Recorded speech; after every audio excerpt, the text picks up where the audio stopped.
Chicken fry recipe ఈజీగా bachelors కూడా చేసుకునే విధంగా చూపించేస్తాను. చాలా సాఫ్ట్గా టెండర్గా ఉంటుంది, అలాగే మరీ ఫ్రై అయిపోదు, జ్యూసీగా కూడా ఉంటుందన్నమాట. అంటే గ్రేవీ లాగా వస్తుంది.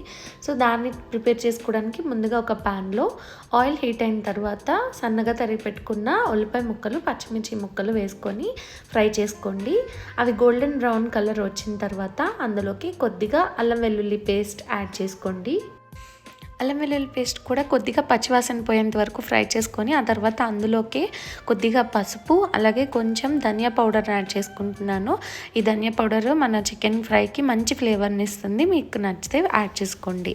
అవి కూడా కొంచెం మిక్స్ చేసుకున్న తర్వాత ఆనియన్స్ కూడా ఫ్రై అయిపోయినాయి కదా, అందులోకి మనం ముందుగానే నీట్గా క్లీన్ చేసి పెట్టుకున్న చికెన్ యాడ్ చేసుకొని ఒకసారి కలుపుకుందాం. ఇప్పుడు ఇందులోకి రుచికి తగ్గ సాల్ట్ని కూడా యాడ్ చేసుకొని చక్కగా మొత్తం కలిసేలాగా మిక్స్ చేసుకోండి. సాల్ట్ మరీ ఎక్కువ యాడ్ చేసుకోవద్దు, సరిపోకపోతే ఒకసారి టేస్ట్ చూసుకొని లాస్ట్లో మనం యాడ్ చేసుకోవచ్చు. రుచికి తగ్గట్టుగా మీకు ఐడియా ఉంటుంది కదా, 1 స్పూన్, నేనైతే 1.5 టేబుల్ స్పూన్ యూస్ చేస్తున్నాను. యాడ్ చేసుకొని ముక్కలన్నీ చక్కగా కలుపుకున్న తర్వాత మూత పెట్టుకొని ఉడకనిద్దాము. ఇలా చికెన్ ముక్కలన్నీ మగ్గిపోయిన తర్వాత అందులోకి కారం యాడ్ చేసుకుంటున్నాను. కారము టేస్ట్కి తగ్గట్టుగా యాడ్ చేసుకోండి. నేనైతే స్పైసీగా తింటాను, సో కారం కొంచెం ఎక్కువగానే యాడ్ చేస్తున్నాను. కారంతో పాటు అందులోనే కొద్దిగా గరం మసాలా, కొంచెం చికెన్ మసాలాను కూడా యాడ్ చేసుకున్నాను. కొంచెం జీరా పౌడర్ని కూడా యాడ్ చేశాను. అదేంటంటే మంచి ఫ్లేవర్ ఇంకా స్మెల్ని ఇస్తుంది అనమాట. సో మీరు దీన్ని కావాలంటే యాడ్ చేసుకోవచ్చు, లేదా స్కిప్ చేసేయండి.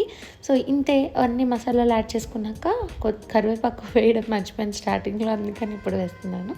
కరివేపాకు యాడ్ చేసుకొని ఒక్కసారి మిక్స్ చేసుకొని లాస్ట్లోకి అంతా ముక్కలు పట్టినాక మగ్గించుకోండి. అంతే, ఫ్రై అయితే రెడీ అయిపోయింది. ఇప్పుడు కొద్దిగా కొత్తిమీర వేసుకొని గార్నిష్ చేసుకోండి. అంతే, టేస్టీగా చికెన్ ఫ్రై అయితే రెడీ అయిపోయింది. చూసారు కదా ఎంత సింపుల్గా చేసుకోవచ్చో.